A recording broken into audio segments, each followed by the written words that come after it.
What's up, guys? Rick here with my top 5 fades for this week's Arnold Palmer Invitational. These are golfers that I'm a little lukewarm on, or I'm not interested in. They won't be making maybe my betting card, or I will not be significantly overweight on them for my DFS lineups. Just guys that I have pause on, and I want to bring that pause up to you and see if you agree. There is a live chat, actually 2 of them, on Wednesday, the 3 p.m. Eastern time live chat. That's your ownership question and answer. Whatever you want to talk about the Arnold Palmer Invitational on the Rick Run Good YouTube channel. And then the 8:15 p.m. Eastern time, that's Joe Idonia and myself on the Jock Market Power Hour. It's unbelievable. It's stock market DFS. It is electric and it's a lot of fun. So join us for both of those. But for now, let's look at some golfers that I have some concerns about. Let's start with Brendon Todd, and I love Brendon Todd.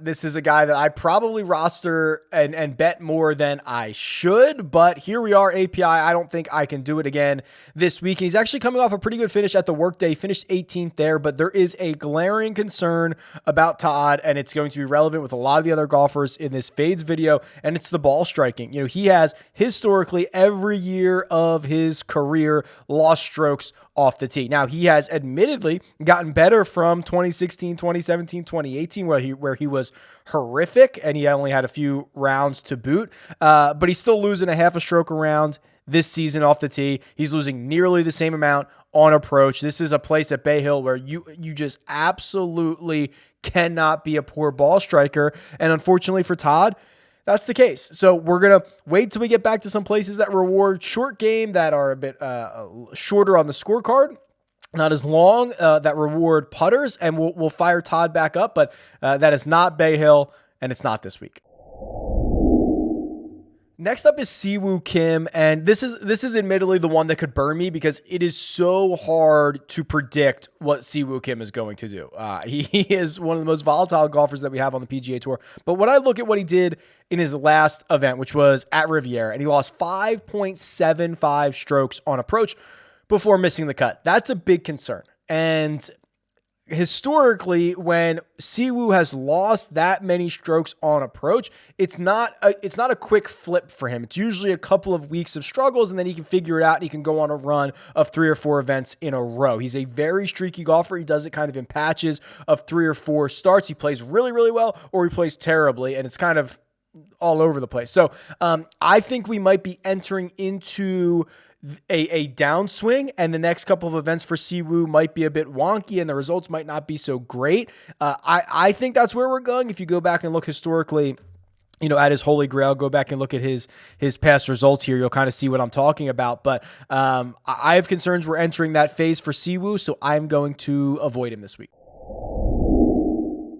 Kevin Na is up next, and Kevin Na is actually a very valuable golfer in our world because of his incredible upside. I mean, winning 4 times in the last 4 seasons, and always at like 50 to 1, 80 to 1, 90 to 1. Like, he's a very valuable golfer in our world, but I'm really concerned about the way he's going to play at Bay Hill. And this goes back to the ball striking. Another guy who off the tee routinely loses strokes. He's not one of the best ball strikers out there. He's not very long. In fact, he ranks 176th in driving distance. He really needs to rely on the short game and the putting, which is probably why he hasn't had a lot of great recent success at Bay Hill. His last 4 trips, he's missed the cut twice. He's finished T36 in the other 2. So Kevin Na, who's already a streaky, volatile golfer, goes to a place that he hasn't had a lot of recent success, goes to a place that doesn't, magnify his strengths.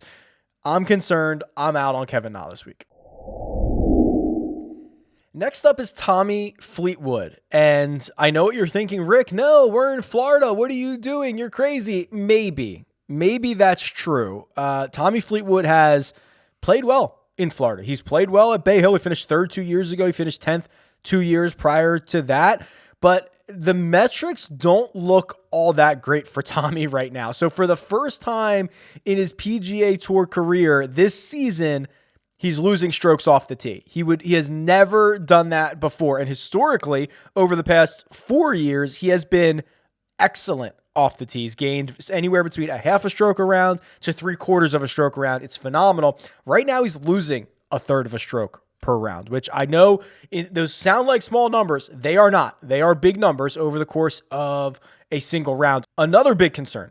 He is losing strokes on approach this season. He's losing less. He's closer to 0 here, but that is a concern. Oh, here's another concern. For the first time since 2018, he's losing strokes putting on the PGA Tour. I mean, it just doesn't add up for Tommy right now. I know he's historically had this, like, I'll go play well in Europe, but I'll struggle to win over here in the States, like that little curse about him. But these metrics that I'm seeing right now are much different than any other version of Tommy Fleetwood that we have seen. And maybe it is a small sample size. Maybe it is. He has 18 measured rounds here on the PGA Tour this year. Maybe that's all it is. And he's going to find a resurgence in Florida.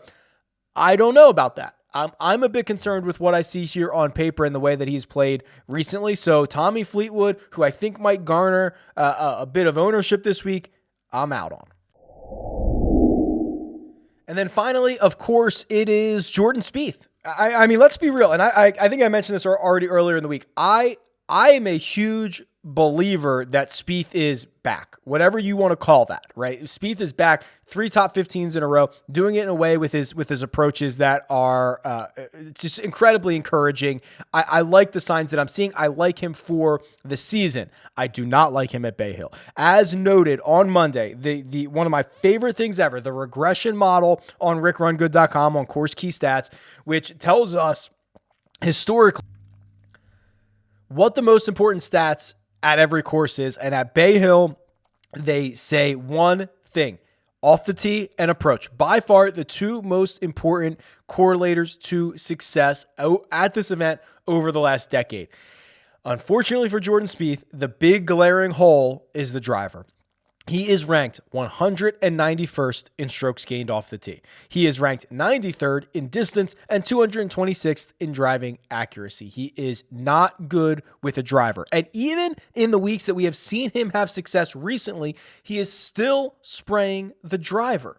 So now he's going to go try to spray the driver at Bay Hill. That's trouble. It sounds like it's going to be a short week for Jordan Spieth. I'm not predicting he's going to miss the cut because he's magic everywhere, but that's a concern. So I really think that Spieth's going to be great at a lot of places that do not penalize the misses with the driver as much, but Bay Hill is not that course. Bay Hill is gonna smack you in the face if you start doing that, and this is the first time he's ever played this event. So all in all, I love you, Jordan. I think you're going to have a great 2021. I'm looking forward to it. I've drafted you in some season-long formats because of that, but it's not this week, bud. We'll catch you next time.